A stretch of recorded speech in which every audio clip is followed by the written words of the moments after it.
a todos. Em primeiro lugar, agradecer à Cicloc Cerqueira pela oportunidade em escrever um artigo para a revista. Sobre aqui no artigo, sobre os apiários de Badeledo em Aboadela. Portanto, o lugar de Badeledo fica perto do Carregal, no alto da Aboadela, quem vai para São Bento.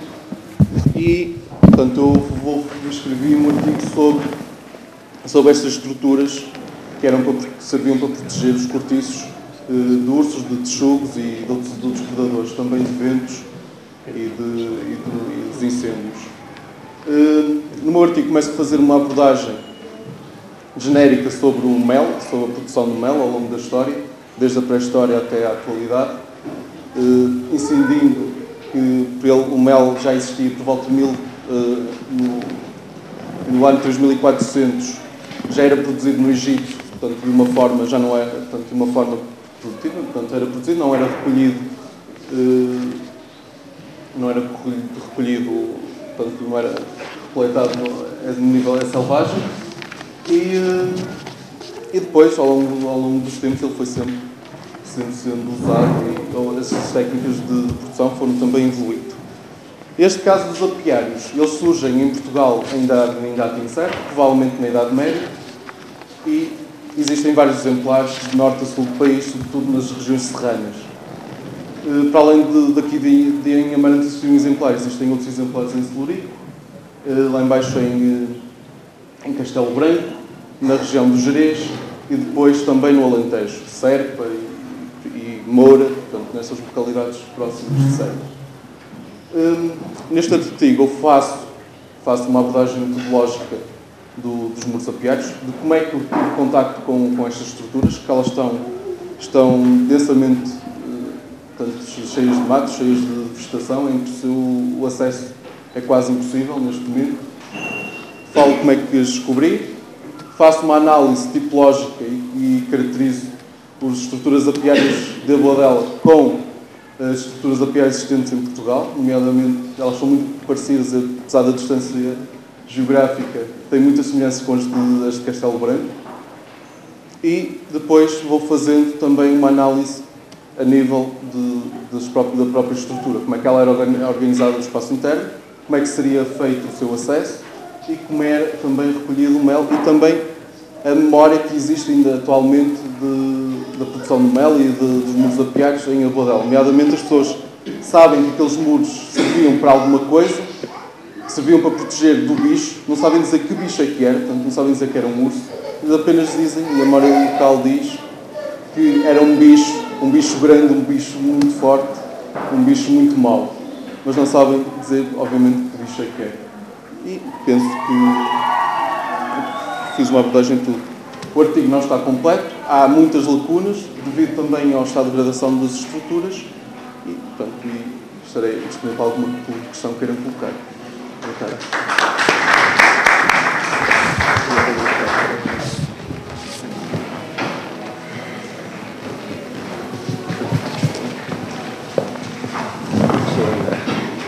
Então, muito boa tarde a todos. Também queria agradecer ao Sr. Jorge Ferreira e ao Pedro Alves o desafio que me fez e a oportunidade que deu de escrever pequenos apontamentos sobre a Casa da Capela. E também, antes de mais, esclarecer que a Casa da Capela é da minha família apenas há 75 anos. Faz agora em maio, precisamente, 75 anos, foi assinada a escritura do Comprimento. E, portanto, estas pessoas que eu falo aqui, estas coisas não têm nada a ver com a minha família, portanto, tem a ver, sim, com a história da casa e com alguns bocadinhos da história da Amarante. A história da Casa da Capela é como todas as histórias de casas, né? É mais a história dos seus proprietários e a história de alguns factos que aconteceram lá e que estão documentados, portanto, que são factos reais.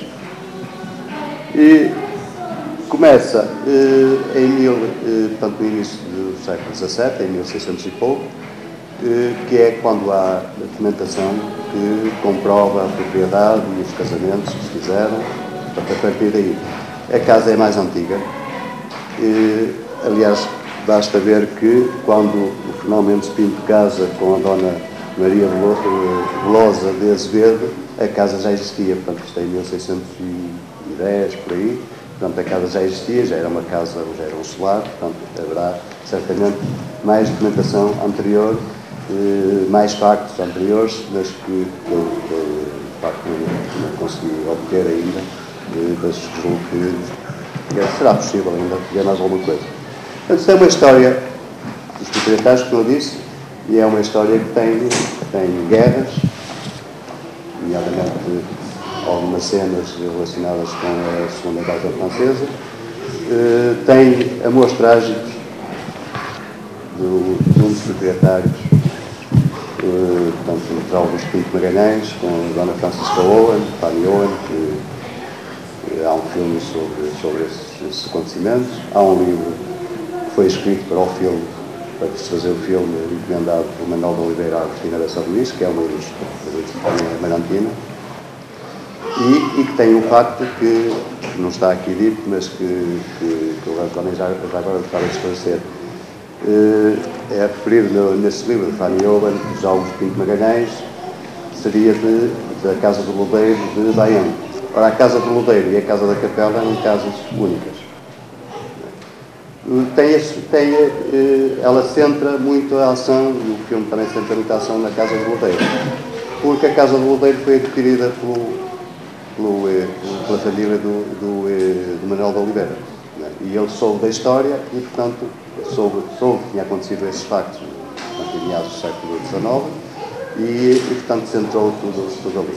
Portanto, isto é só para esclarecer porque é que, numa citação que eu faço aqui no livro de Fanny Owen, se diz que nos Altos de Baião, no lugar chamado Santa Cruz de Ouro, viviam desses morgazes de Isaac e tal. Portanto, eu aconselhava a ler o livro de Fanny Owen, da Agostina Bessa Luís, porque é muito interessante, está muito bem escrito, tem os usos e costumes portanto, do século XIX, toda a vivência que existia, quer nos salões rurais, quer nos salões do Porto e de Lisboa, e tem toda a relação que o José Augusto Pinto Magalhães teve com Camilo Castelo Branco. Camilo Castelo Branco, que eu começo logo por citar no início do artigo, quando ele refere que numa viagem que ele faz, que descreve em 24 horas de liteira, que é uma viagem que ele faz do Porto para Vila Real, ele passa por Amarante, que era a estrada que existia, a antiga estrada Pombalina, a estrada real, e depois aqui em Amarante bifurcava para Vila Real e para a Regra. E, portanto, passou por Frigim e recordou-se de que há 12 anos atrás tinha penetrado na Casa da Capela e que essa casa era o seu amigo, José Augusto Pinto Magalhães. Amigo e, como se vê depois no livro de Fanny Owen, também grande rival na disputa pela Francisca Owen, que pensa-se que levou ao suicídio de José Augusto Pinto Magalhães. Pronto, depois também tem a parte final da família, em que há uma disputa por uma legislação de heranças, de paternidade, interposta pelo capitão Augusto Casimiro, e que levou à ruína da família Pinto Magalhães, que acabou por ter que vender quer a Quinta do Lodeiro, quer a Quinta da Capela. A Casa da Capela, como eu digo aqui, era a casa-mãe, e chegou a ter uma extensão muito grande de propriedades, aliás, propriedades com grandes extensões, quer no Concelho de Amarante, quer em Baião.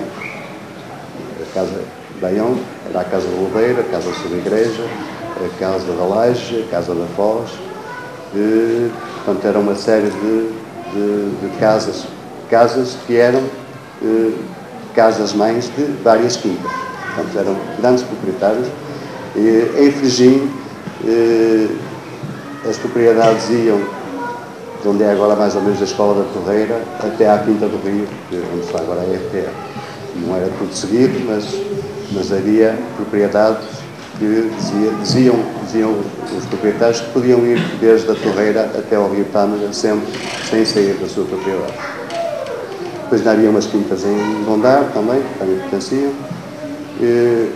Pronto, isto são pequenos apontamentos que eu recolhi, e alguns também foram cedidos pelo Sr. Peixoto de São Miguel, que também tinha arranjado algumas coisas.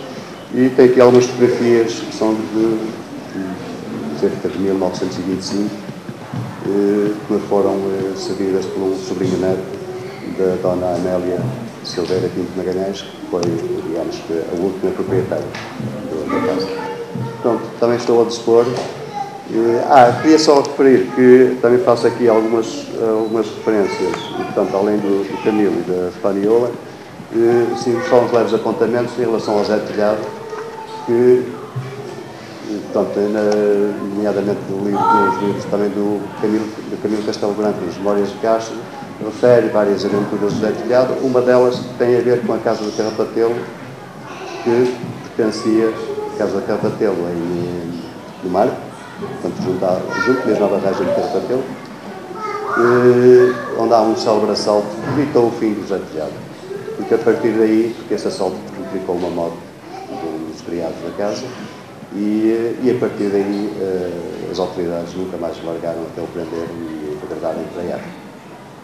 E essa casa, portanto, a Dona Ana Vitória, era casada também com Pinto Magalhães, um filho do segundo casamento, que herdou metade das propriedades, e um outro Pinto Magalhães herdou a outra parte.